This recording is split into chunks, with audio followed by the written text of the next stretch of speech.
Croeso i'r sgwrs Anelu at Ddifodiant. Philippa Gibson yw'n enw I, a wy'n rhan o wrthryfel Ddifodiant. Ymunes I ar gwrthryfel tua 19 mis yn ôl, ar ôl clywed y sgwrs hwn. Mae sgwrs yn cael ei chyflwyno ledled o wlad I ysgogi pobl I ymuno. Byddwn siarad mwy am wrthryfel Ddifodiant nes ymlaen, ond am y tro, dyma un sleid o cyflwyniad.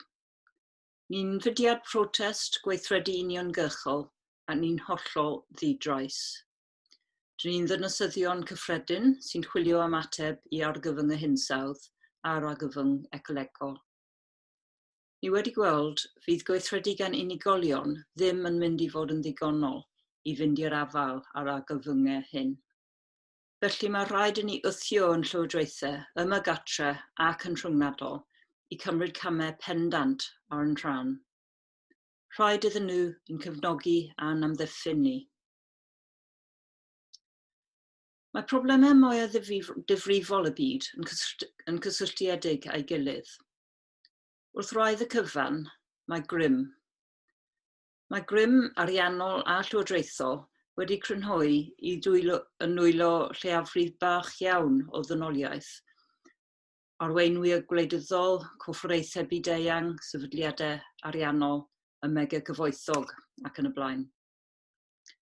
Dyw'r grwpiau pŵer yma ddim yn poeni am y difrod maen nhw'n wneud i'r ddeiar, a maen nhw'n parhau y system o anghydraddoldeb enfawr rhwng pobl. Mae'n amhosib dweud llawer am faterion cyfiawnder byd-eang mewn un sleid yn unig, ond dyma rhai o enghreifftiau. Mae effeithiau newid yn y hinsawdd yn fwy yn neu y byd ac felly yn effeithio llawer mwy a bobl o liw. A hyd yn oed o fewn cynhedloedd diwydiannol fel un ni, mae pobl o liw yn marw o Covid a ddwywaith cyfradd y bobl wyn. Mae llygredd aer hefyd yn effeithio yn fwy a pobl o liw. Mae ganddyn nhw ddisgwyliad oes sy'n is. Mae ganddyn nhw lai o fynediad I addysg. Ac maen nhw'n dioddau mwy o lawer o gamdriniaeth gan y heddlu. Mae gwrthryfel Ddifodiant felly yn sefyll gyda Black Lives Matter. Ni'n hefyd yn cefnogi hawliau cyfartal I bawb gan cynnwys hawliau LGBTQ, hawliau ffoaduriaid, a rhai sy'n dioddau dan straen dŵr, newyn neu llygredd aer. Mae'n gwareddiad yn fwy bregus na ni'n hoffi meddwl. Mae pandemig Covid yn dangos pa mor fregus yw'n cymdeithas technolegol fawr, gref. Mae'n rhoi syniad I ni, sut beth, bydde anghenfil llawer mwy a mwy cas yr argyfwng hinsawdd. Dwi'n mynd yn ôl I fusnes fel arfer, ddim yn opsiwn. Ni'n achosi dinistr i'r hinsawdd a dinistr ecolegol. Mae hyn yn bygwth goroesiad, creaduriaid a planhigion yn ogystal â ni'n hunain. Byddai'n ddechrau trwy siarad am argyfwng yr hinsawdd. Mae'r consensws gwyddonol yn ysgubol rhyw 99%. Erbyn hyn, does dim amheuaeth, mae pobl sy'n achosi poethi byd-eang, yn bennaf trwy alloriadau nwyon tŷ gwydyr ers 1850. Mae'r siart yma yn dangos sut mae tymereddau cyfartalog wedi bod yn codi llaw yn llaw a charbon dioxide yn yr atmosffer. Mae'n dangos dwysedd carbon dioxide yn yr atmosffer dros y 2000 mlynedd diwetha, y llinell coch, ac yna y tymheredd blynyddol rhwng 1980 a 2019, y llinell las gamogam ar y dde. Graff y ffôn hoci yw enw hwn am resymau amlwg. Bod amrywiad o flwyddyn I flwyddyn, mae cyferiad yn glir. Cyn y chwyldro diwydiannol, arosodd carbon dioxide ar tua 280 rhan y miliwn. Ar ôl y chwyldro diwydiannol, dechreuodd alloriadau carbon dioxide ac felly y dwysedd yn yr atmosffer yn cynyddu yn yr ythro. yn bennaf oherwydd llosgi tanwydd ffosil fel glo, olew a nwy. Yn ôl y gwyddonwyr, y dwysedd saff yw 350 rhan y miliwn. Llynedd roedd yn 411. Bob blwyddyn, gwelwn ni y lefelau uchaf erioed. Mae cynnydd yn cyflymu. Yn syml, mae mwy o carbon dioxide yn achosi y tymheredd i godi. Mae carbon dioxide fel dwfau o gwmpas y ddaear, ac mae dwfau yn mynd yn fwy trwchus gyda mwy o carbon dioxide. Dyn ni ar 1.1 radd Celsius yn uwch na lefelau cyn ddiwydiannol yn barod, ac ni ar y ffwrdd i ryw 2 i 4 gradd neu fwy erbyn diwedd y ganrif. Wrth siarad am boethi byd-eang, mae rhai yn dweud bod mae ddaear wedi bod yn cael sawl cyfnod cynnes yn y gorffennol pam wneud môr a mynydd o'r peth. Roedd sleid diwetha yn dangos y 2000 o flynyddoedd diwetha, sef o ddechrau oes Crist. Dyma siart sy'n dangos sut mae tymheredd wedi amrywio dros y 20,000 mlynedd diwetha, ac ar y chwith y 5 miliwn mlynedd diwetha. Mae'r llinell werdd yn dangos y tymheredd cyfartalog cyn ddiwydiannol. Gallwch chi weld am y 10,000 o flynyddoedd diwetha yn ystod ffurfio gwareiddiad dynol, ni wedi cael hinsawdd sefydlog iawn o'r enw'r Holocene. Yn yr amser yna, ni wedi gallu datblygu amaethyddiaeth a dynasoedd ac ni wedi gallu ymledu dros wyneb y ddaear. Dyw gwareiddiad dynol ddim wedi bodoli ar ddaear sy'n fwy na 2 radd Celsius yn uwch, y llinell coch uwch ben yr un werdd. A dyw rhywogaeth ddynol ddim wedi bodoli o gwbl ar ddaear 4 gradd Celsius yn uwch. Dyn ni ddim yn gwybod ydy yn bosib bodoli mewn byd ar y lefel o res na. Dyw argyfwng hinsawdd ddim yn rhywbeth drwg a allai ddigwydd yn y dyfodol. Mae'n rhywbeth drwg sy'n digwydd ar hyn o bryd.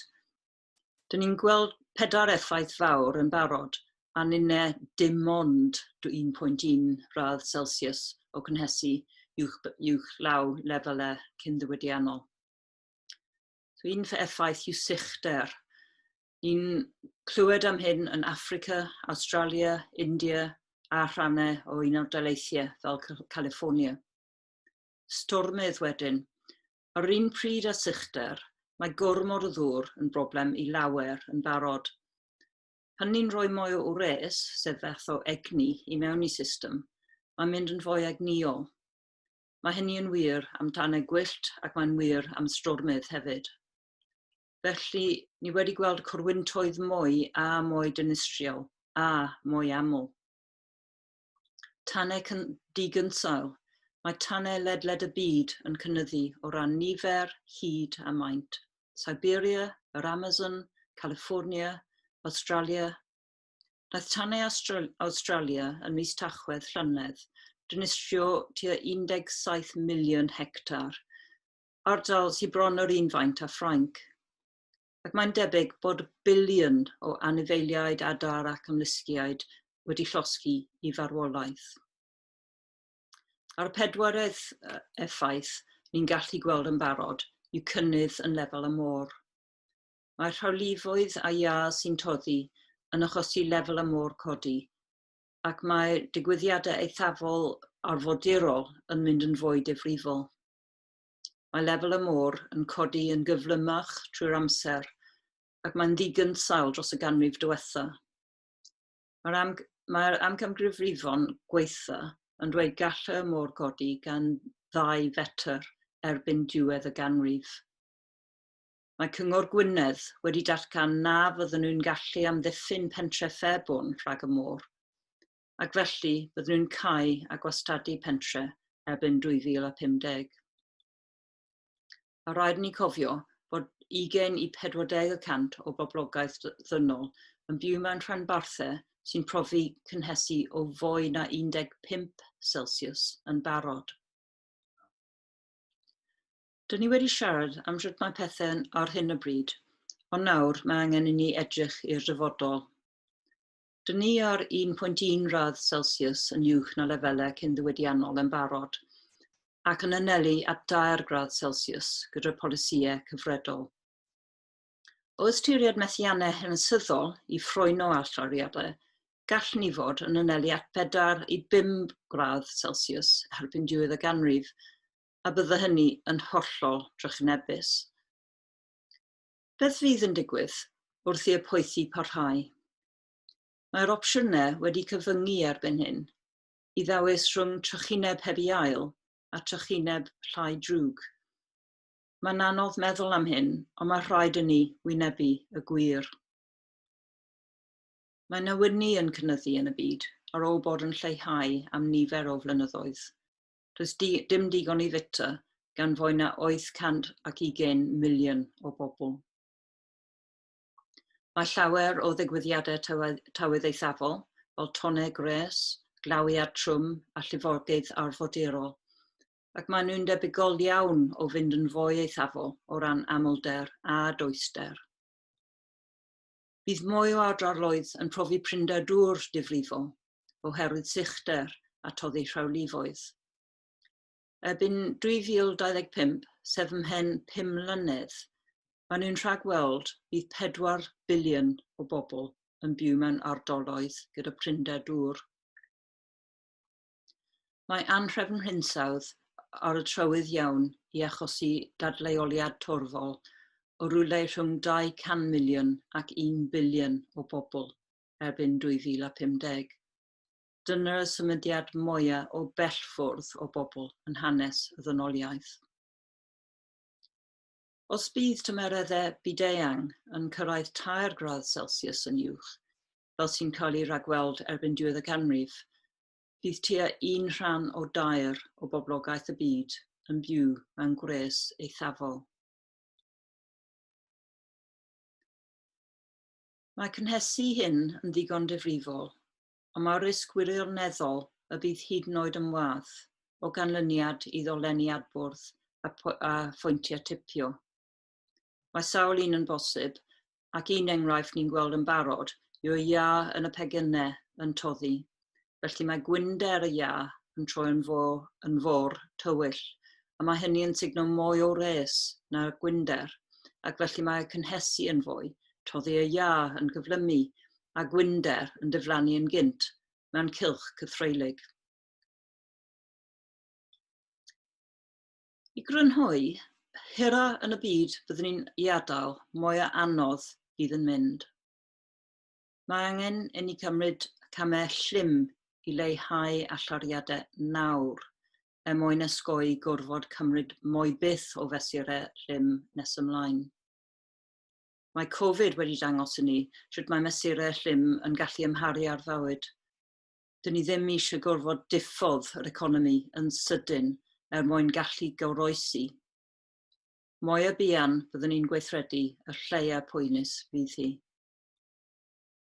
Mwyn cael sians dda o aros yn is na cynhesu 1.5 gradd Celsius, mae angen i allariadau carbon dioxide byd-eang cyrraedd 0 erbyn 2025.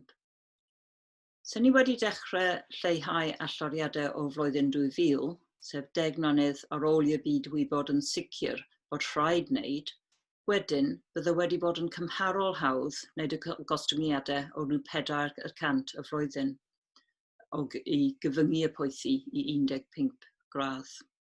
Gan ddechrau nawr, mae angen gostyngiadau llawer mwy serth flwyddyn ar ôl blwyddyn. Os byddwn ni'n ei adael yn hwyrach, bydd angen gostyngiadau mwy serth byth. Dyn ni wedi trafod yr hinsawdd, ond dim ond rhan o'r broblem yw'r hinsawdd. Yn ogystal â'r hinsawdd, mae argyfyng yn y biosffer hefyd, yr ecoleg, y wei o bethau byw sy'n yn cynnal. Mae pobl yn dibynnu ar amgylchedd naturiol iach ar gyfer ein lles a'n goroesiad. Yn 2019, dwedodd adroddiad rhyngwladol gyda chefnogaeth y Cenhedloedd Unedig y canlynol am effaith pobl ar y blaned. Mae natur yn dirywio yn fyd-eang a cyfraddau na welwyd y debyg yn hanes dyn, ac mae cyfradd Ddifodiant rhywogaethau yn cyflymu. Mae tua chwarter o rhywogaethau dan fygythiad o ddifodiant yn barod. Mae rhywogaethau yn cael eu dynistrio a cyfraddau o leia 10 i 100 gwaith yn uwch na cyfradd Ddifodiant cefndir cyfartalog dros y 10 miliwn o flynyddoedd diwetha.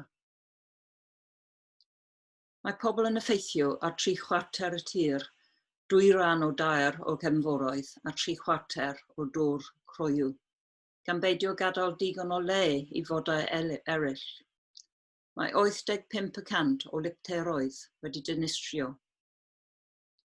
Dwedodd cadeirydd y sefydliad a luniodd y adroddiad, dyn ni'n yrrydu sylfaenu yn economïau, bywoliaethau, diogelwch bwyd, iechyd ac ansawdd bywyd ledled y byd.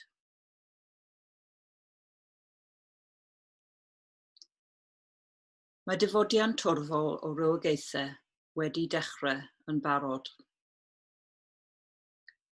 Yn hanes y ddaear, mae 5 ddifodiant torfol wedi bod. Yr un diwetha oedd 66 miliwn o flynyddoedd yn ôl. Mae'r un sy'n digwydd ar hyn o bryd yn cael ei achosi gan bobl yn prynu a defnyddio gormod, nid gan digwyddiadau naturiol. Ond yn wath byth, mae pobl yn gwybod i fod yn digwydd a pham. Felly, efallai dylwn ni alw yn gyflafan neu yn lladdfa. Heddiw, o gyfri biomas mamaliad y byd, mae 60% yn ddabyw, 36% yn bobl, a dim ond 4% yn famaliad gwyllt. Felly beth sy'n angen? Y peth pwysica oll yw atal alloriadau carbon dioxide sy'n dod trwy losgi tanwydd ffosil. Mae popeth arall yn eilradd oherwydd os na nawn ni hynny yna byddwn ni'n methu. Mae mor syml â hynny. Mwyn cael unrhyw obaith o gadw o dan 2°C yn uwch, mae angen i ni roi gorau i allori carbon dioxide yn gyflym, yn gyfam gwbl ac am byth. Bydd gweithredu personol ar ei ben ei hun yn methu. Dyw unigolion yn ceisio byw yn wyrdd ddim yn mynd i fod yn ddigon o bell ffwrdd. Mae'n hanfodol bod ein dull newydd yn annog llywodraethau, sefydliadau rhyngwladol a chorfforaethau i newid. A dyna yn union beth yw pwrpas XR. Beth ni wedi ceisio hyd yn hyn? Dyn ni wedi cael cytundebau byd-eang, deddfwriaeth a lefel gwladol, heriau cyfreithiol, ymgyrchu traddodiadol ac ymrwymiadau personol i fyw yn wyrdd. Ond dyw'n ymdrechion ddim wedi gweithio. Sut ni'n gwybod? Wel, dyma shwd. Ers ffurfio yr IPCC, Intergovernmental Panel on Climate Change, yn 1988, dyn ni wedi allori mwy o carbon dioxide yn fwriadol na'r holl alloriadau blaenorol. A does dim unrhyw arwydd bod hyn yn newid, hyd yn oed pan ni'n cynnwys effaith Covid. Os ydy y graff yn parhau i fynd lan, yna ni'n methu yn llwyr. Ond mwyn osgoi methiant, rhaid cael toriadau cyflym a dyfn. Mae angen i ni weld y gromlin yn mynd yn wastad nawr. Yna cwympo yn gyflym i ddim ac yna aros ar 0 am byth. Nes i ni wneud hynny, bydd i ddim yn gweithio. Pan dyw'r rheolau ddim yn gweithio, mae rhaid i ni dorri y rheolau. Nid ni fydd y cyntaf i wneud hynny. Mewn gwirionedd, mae traddodiad hir ac anrydeddus o bobl yn torri y rheolau dros achos da. Mae wedi cael ei ddefnyddio yn llwyddiannus llawer gwaith yn y gorffennol, Yn benodol, gan Gandhi a drefnodd wrthryfel India yn erbyn rheolaeth Brydain, Rosa Parks a wrthododd ildio I sedd ar fws I berson gwyn gan sbarduno mudiad hawliau sifil Americanaidd a gyfodi newidiadau I gyfreithiau hiliol. Ac wrth gwrs, ni'n gwybod am lwyddiannau Cymdeithas yr Iaith I newid statws yr iaith Cymraeg a iachub rhag dirywio yn ddim.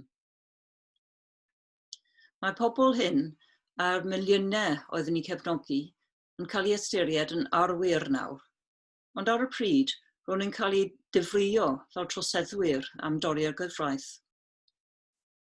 Gallwn ni weld trwy gydol hanes dyw pobl elid sydd â grym ac arian ddim yn tueddu I roi hawliau I ffwrdd heb fod dan bwysau I wneud hynny. Meddyliwch am y pleidlais cyffredinol, pleidlais menywod, hawliau priodas hoyw, gwahaniaethu a sail rhyl, cydraddoldeb dan y cyfraith. Meddyliwch am apartheid, meddyliwch am y chwyldro melfed yn nwyrain Ewrop yn 1989. Y dull yw gwrthsafiad sifil neu anufudd-dod sifil, neu enw arall gweithredu uniongyrchol di-drais, NVDA, dyna'r term sy'n cael ei defnyddio gan wrthryfel Ddifodiant. Sef dynasyddion sy'n ifeddu y gyfraith fel rheol yn torri'r rheolau a'r gyfraith fel ffwrdd I afodi newid mewn system sy'n gwrthod. Dyna pam mae gweithredoedd yw prif tacteg gwrthryfel Ddifodiant. Mwyn gallu cyflawni gweithredoedd sy'n tarddu ar pethau a chreu cyfyncyngor i'r awdurdodau, mae angen pobl sy'n barod I wneud pethau a allai arwain at I arestio. Ond I wedi gweld bod un achosion llys wedi creu miloedd o gyfleoedd I gyflwyno pwyntiau i'r farwniaeth ac felly yn cyrraedd un rhan o sefydliad. Ond I bob person sy'n barod I cael ei arestio, sy'n cael ei alw yn arestadwy, mae mwy na 20 o bobl eraill sy'n rhan o mudiad ac sy'n ei cefnogi neu'n helpu y mudiad mewn ffyrdd eraill. Mae artistiaid, arsylwyr cyfreithiol, gyffwrddwyr, cogyddion, cantwrion, bandiau samba, chefnogwyr, dringwyr, a rhestr yn ddiddiwedd.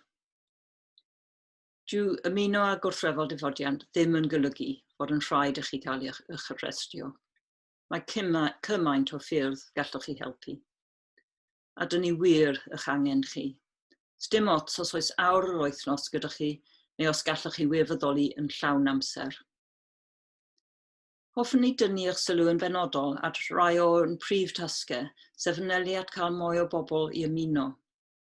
Enghraifft, rhoi taflenni I bobl a chynnal stondinau, bod yn rhan o grŵp ffonio, rhoi y sgwrs hon, neu cynnal cyfarfodydd tŷ. Os gallwch chi wneud un o pethau hyn, gallwch chi helpu I dyfu y mudiad mor gyflym a phosib. Mae anufudd-dod sifil yn gweithio pan mae'n fudiad torfol sy'n eang ac yn amrywiol. Dyn ni eisiau cael miliwn o bobl I cymryd rhan weithredol. Mae 3 galwad mawr clir dyn ni. Y galwad cyntaf yw y llywodraeth a'r cyfryngau dweud y gwir yn llawn am y sefyllfa. Mae hynny yn golygu y math o wybodaeth y chi wedi glywed yn y sgwrs yma. Dyle pawb wybod am hyn. Yn yr un modd bod angen I bawb wybod am y bygythiad o'r Almaen Naziaid cyn yr Ail Ryfel Byd. Neges glir am ba mor enfawr yw'r bygythiad. Yr ail alwad yw i'r llywodraeth osod targed sy'n orfodol yn gyfreithiol I allariadau nwyon tigwydir gyrraedd net zero erbyn 2025 ac atal colli bioamrywiaeth. Y trydydd galwad yw symud tu hwnt I wleidyddiaeth bleidiol trwy sefydlu cynulliad dynasyddion. Beth yw hynny? Mae'n grŵp mawr o bobl gyffredin sy'n cael ei dewis fel rheithgwr I gynrychioli pob ran o'r gymdeithas, sy'n cael gwybodaeth gan arbenigwyr ac sy'n cael ei hwyluso I trafod a dod I benderfyniadau. Nhw fydd yn penderfynu sut i fynd i'r afael ar broblem. Rhaid i'r argymellion fod yn orfodol yn cyfreithio. Bydden nhw'n cael eu comisiynu ac i ariannu gan y Llywodraeth, ond yn cael eu trefnu a'i rhedeg yn annibynnol. Bydde XR ddim yn ymwneud â'r sefydlu na'r rhedeg y cynulliad. Y nod yw cryfhau yn democratiaeth a galluogi penderfyniadau anodd cael ei wneud gan bobl sy'n deall y sefyllfa ac sydd ddim yn poeni am yr etholiad nesaf. Felly, sut i ymuno? Llenwch y ffurflen yma, dawch o hyd i'ch grŵp lleol, ymunwch â nhw ar Facebook os ych chi moyn edrych fyna, cynigiwch eich amser a rhannu eich sgiliau. Gallwch chi ymweld ar y wefan i cael bob math o wybodaeth, am un trigalwad, un gwerthoedd, digwyddiadau, grwpiau a'r wyddoniaeth am yr argyfwng. Gallwch chi hefyd i gyfrestru ar gyfer cylchlythyr XR. Os ydych ffôn wrthlaw, gallwch chi dynnu llun o'r cod QR a fydd yn mynd â chi yno yn syth. Dwi am i chi adael gyda 2 bwynt allweddol i'w cofio. Yn gyntaf, peidiwch credu am eiliad bod chi wedi wneud eich rhan os ych chi'n byw yn wyrdd. Mae'n angenrheidiol gorfodi yn llywodraethau i weithredu dyw byw yn wyrdd ddim yn ddigon. Yn ail, peidiwch credu am eiliad bod XR yn gwneud y gwaith drostoch chi a gallwch chi eistedd yn ôl ac ymlacio achos bod ni'n gweithredu ar eich rhan. Dyn ni angen pobl, llawer mwy o bobl. Dyn ni angen chi. Mae eich planed eich angen chi. Mae bywyd eich angen chi.